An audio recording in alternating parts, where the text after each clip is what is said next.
पिता पुत्र की कहानी। शाम का समय था। ऑफिस से घर आने के बाद पिता फिर से ऑफिस की फाइल्स में उलझा हुआ था। तभी उसका 8 साल का बेटा पास आया और बोला, पापा, क्या मैं आपसे कुछ पूछ सकता हूँ? हाँ, पूछो। फाइल से नज़र हटाए बगैर पिता ने जवाब दिया, आप 1 घंटे में कितना कमा लेते हैं? बेटा ने पूछा। इस अजीब सवाल पर पिता को कुछ गुस्सा आया। उसने जवाब दिया, तुम्हें इससे क्या मतलब?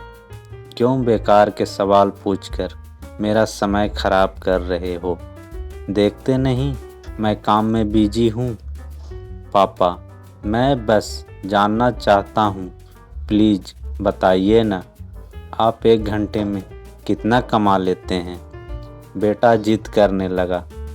500 रुपये, पिता ने जवाब दिया और काम में लग गया। ओह, बेटा सिर झुकाकर कुछ सोचने लगा, फिर सिर उठाकर बोला, पापा, आप मुझे 300 रुपये उधार दे सकते हैं? यह सुनना था कि पिता का गुस्सा बढ़ गया। वह बेटे को झिड़कते हुए बोला, अच्छा, तो तुम इसलिए मुझसे मेरी सैलरी पूछ रहे थे? तुम्हें खिलौना या कोई फालतू सी चीज़ खरीदनी है? अब एक शब्द कहे बगैर सीधे अपने कमरे में जाओ और सो जाओ। मैं इतनी मेहनत से पैसे इसलिए नहीं कमाता कि तुम्हारी हर फालतू मांग पूरी कर सकूं। बेटे का चेहरा उतर गया। भारी कदमों से वह वहां से चला गया। पिता कुछ देर तक तो बेटे की बात पर नाराज रहा, फिर काम में लग गया। काम खत्म होने तक उसकी नाराज़गी भी खत्म हो चुकी थी। अब उसे बेटे के प्रति अपने खुद के व्यवहार पर दुख होने लगा। वह सोचने लगा कि हो सकता है बेटे को सच में किसी ज़रूरी चीज़ के लिए 300 रुपये की ज़रूरत हो। वो वैसे भी हर समय पैसे नहीं मांगता। वह बेटे के कमरे में गया। देखा, बेटा बिस्तर पर लेटा हुआ था। उसने पूछा, सो गए क्या? बेटा तुरंत उठकर बैठ गया और बोला, नहीं पापा, मैं जगा हुआ हूँ। बेटा, मैं काम की वजह से परेशान था और मेरा काम का गुस्सा तुम पर निकल गया। मुझे तुम पर गुस्सा नहीं करना चाहिए था।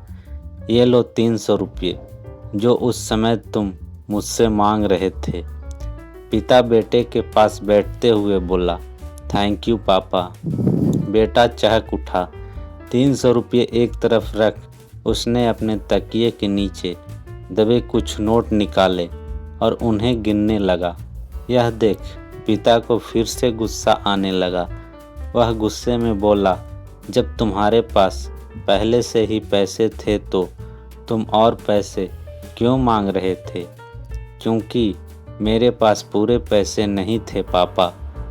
अब हैं, बेटे ने मासूमियत से जवाब दिया। पापा, ये लीजिए 500 रुपये। क्या इससे मैं आपका 1 घंटा खरीद सकता हूँ? प्लीज़ कल आप घर जल्दी आ जाना। मैं आपके साथ डिनर करना चाहता हूँ। बेटे की बात सुनकर पिता अवाक रह गया। सीख, हम पैसे कमाने की जद्दोजहद में इतने ज़्यादा व्यस्त हो जाते हैं कि हमारा परिवार पीछे छूट जाता है। हमारे पास अपने परिवार और प्रियजनों के साथ बिताने के लिए समय ही नहीं होता है। समय धीरे धीरे हमारे हाथ से फिसलता चला जाता है और बीता समय कभी वापस नहीं आएगा।